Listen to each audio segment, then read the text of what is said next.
What if everything you've been chasing in the name of connection is actually a cover up story for something far less noble? I mean, it's nice to imagine yourself as a seeker of deep, meaningful bonds. But let's be honest for a moment. Are you really looking for connection? Or are you just dying for someone to validate the parts of yourself that you refuse to validate? And what can we find on our path when we stop seeking this validation? We are sold this fairy tale that human connection is the highest good, that without it we are broken. Connection is dangled in front of us as the solution to everything: anxiety, loneliness, even self worth. But what happens when that connection you crave is nothing more than a performance? A desperate, subtle performance aimed at coaxing someone, anyone, into saying, "You're good enough, you matter, I approve of you, I like you." It seems like we can relax for a while, we feel connected and safe, even happy. But is it real? Or is it a setup? And what if it's not just a bad habit? So today we are going to look at our need for connection from a different perspective, because what if maybe deeply inside we actually desire ending the exhausting search for connection? In this video, I'm going to give you the roadmap. If you desire personal liberation, then join me to explore your relentless search for connection from the lens of non-duality. It's for ambitious and exhausted seekers who are ready to look beyond the self-deception of the self-identity's obscuring freedom that is hiding in plain sight.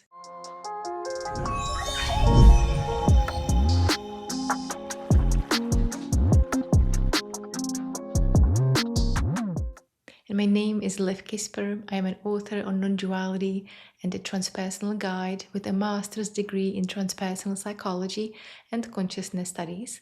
And I work with ambitious and exhausted seekers and entrepreneurs longing for liberation grounded in direct experience without any mystic puzzles.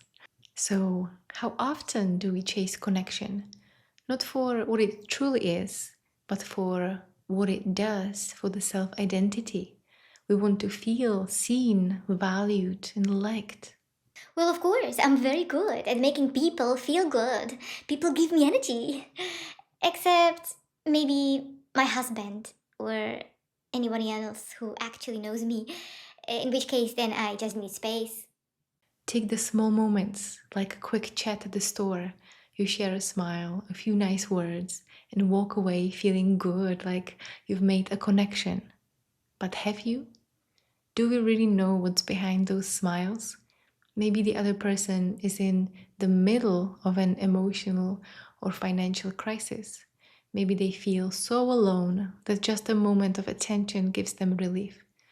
These fleeting interactions feel good because they validate the self-identity. They tell us we are good people, that we matter, but deep down, that same self-identity believes the opposite, that it is never good enough and that it doesn't matter.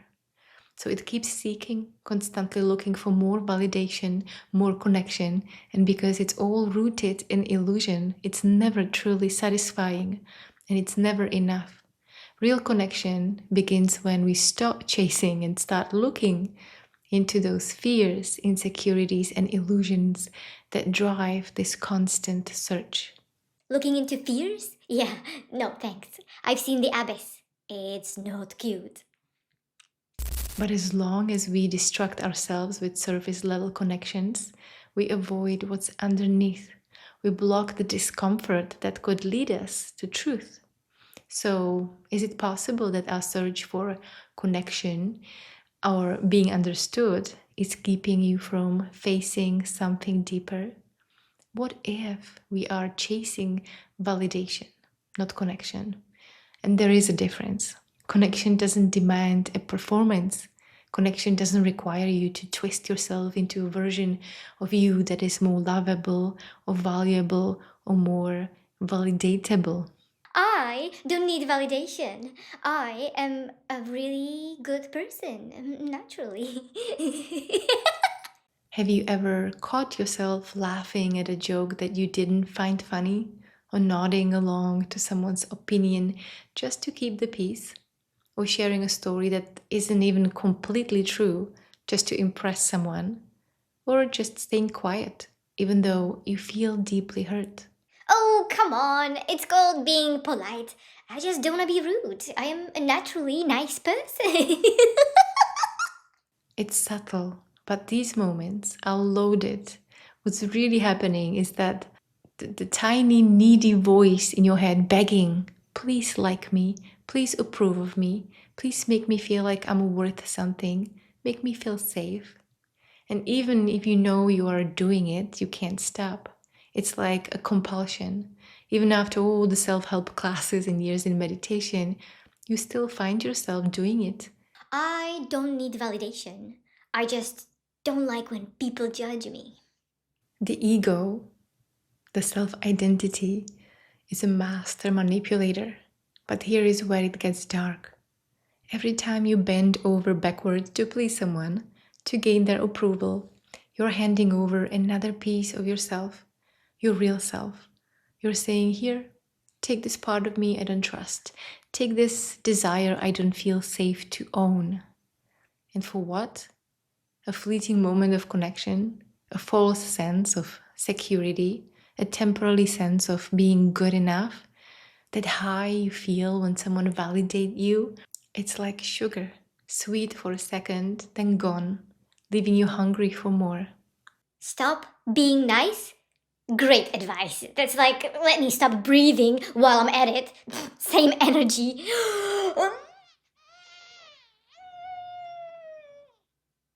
And most likely, you have been already working on your people pleasing skills. You read some self help and maybe spirituality or self development. And the vibe usually is that you should not be seeking validation from the outside, but this is not what I'm saying here. Here, I don't have the answers for you because here is the uncomfortable truth.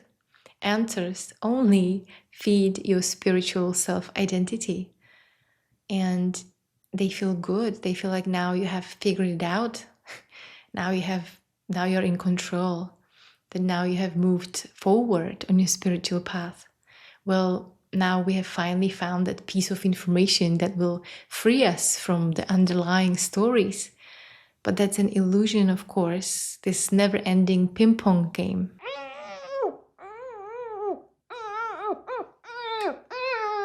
Here, I only have questions that help to dissolve that self identity. By listening to my videos and truly engaging with the deep questions, you are already weakening the structure, obscuring freedom. This work is not about doing more or some esoteric practices. Your liberation can be only as deep as questions you ask. Your liberation is like digging for treasure on the beach.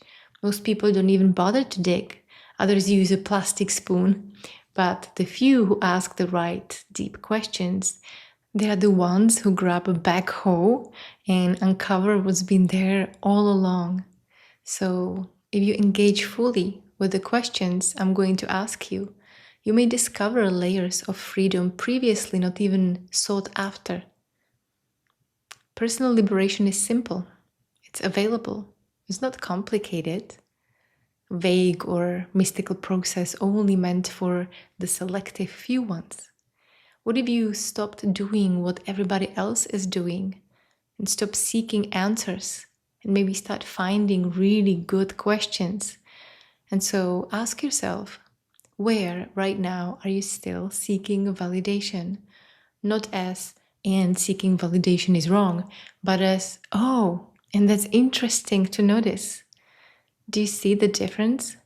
One way looks from the perspective of the self identity, whose purpose is to keep you away from liberation, to keep you in that story of comfort and the game of feeling not good enough and better than others.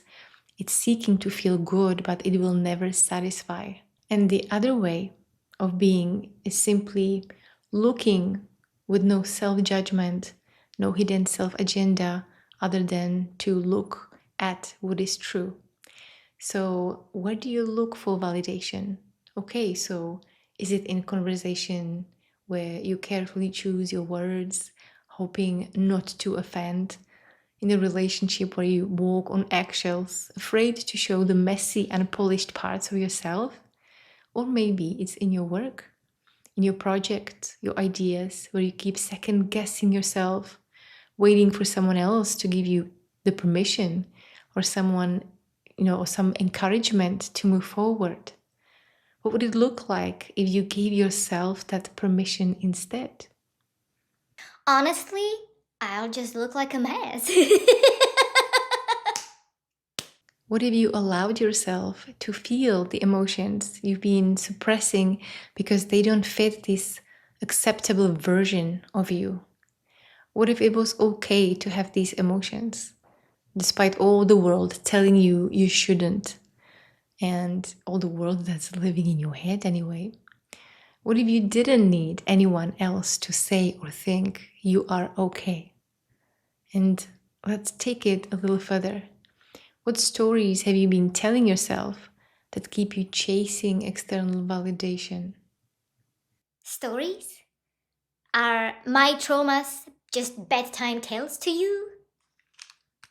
Maybe it's the story that you are too much, so you try to tone yourself down, or the story that you are not good enough, so you overcompensate, or the story that your feelings, your needs, your desires are inconvenient, so you hide them in the background.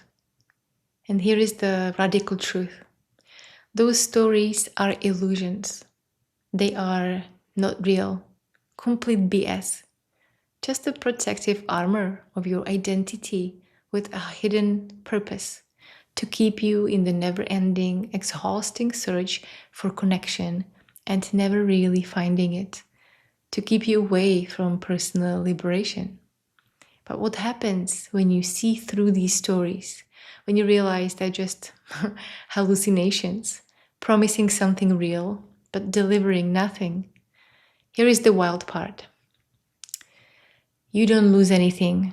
You don't become less connected. In fact, you might finally understand that true connection has nothing to do with anyone else. Maybe you realize there is no you and other to connect to, just this infinite, seamless dance of life being itself. There's nothing disconnected, and there has never been. Not because everybody is connected by some magical invisible strings, but because there is no you. The self-identity itself, it's an illusion to keep itself in this show of searching for connection, because as long as you are searching, you are not questioning the underlying stories that keep this whole illusion so convincing. And if you're still with me, you've probably started to notice it, how insidious the search for validation really is. It shows up everywhere like a sneaky background app draining your battery. It's not just about other people. Even when no one's around, the same needy voice follows you. I feel so alone. Nobody understands me. I am just so different, so special. You validate yourself by checking boxes, being productive, being kind, being spiritual. But who is keeping score? And who exactly are you trying to impress? Who is the one that feels unworthy or sometimes arrogant? The one that always chasing approval? It doesn't even exist. Who is this you that's not good enough? What does it look like? Where is it hiding? Is it in your body, your mind, a memory from 10 years ago when someone told you you'll never amount to anything? Look for it. Seriously, right now. What do you find? Nothing. It's not there. And that's because this you is nothing more than a collection of stories. Stories you believed for so long that they feel real, but they are just echoes, old thought patterns looping in your mind, trying to convince you that you are something separated, something incomplete, So you'll keep running in circles, chasing validation that was never necessary in the first place. And here is the thing, this illusion of you will do anything to survive. It feeds off validation because that's what keeps it alive. It needs someone to clap, to nod, to tell you, good job. So you can say, see, I'm real, I'm important, I matter. Without that, it starts to unravel. But the unraveling, that is the good part. When you stop feeding the illusion, when you stop needing someone else to validate you, something incredible happens. The whole charade collapses. The stories lose the grip. And in their place, you discover something you've been too busy chasing to notice. The undeniable truth of what you are. And let me tell you, that truth doesn't need anyone's approval. It doesn't care about likes or followers or whether your partner thinks you're attentive enough. It doesn't need to be seen, praised, or understood. It's just there, unshakable, infinite, and completely free. So I'll leave you with this. Here are some questions to consider. Who or what in you feels threatened when someone doesn't validate your worldview? And when you seek connection, what are you really seeking? What if the validation you've been seeking has been inside you all along? And what would it look like to give yourself the permission you've been waiting for? To feel the feelings you've suppressed, to honor the desires you've buried, to expose the parts of yourself you've been so afraid to show. And if you stopped seeking validation from the world, what stories about yourself would you finally have to face? And most importantly, what would your life feel like if you lived as though nothing needed to be validated, nothing needed to be approved of, and nobody there to be chased for connection?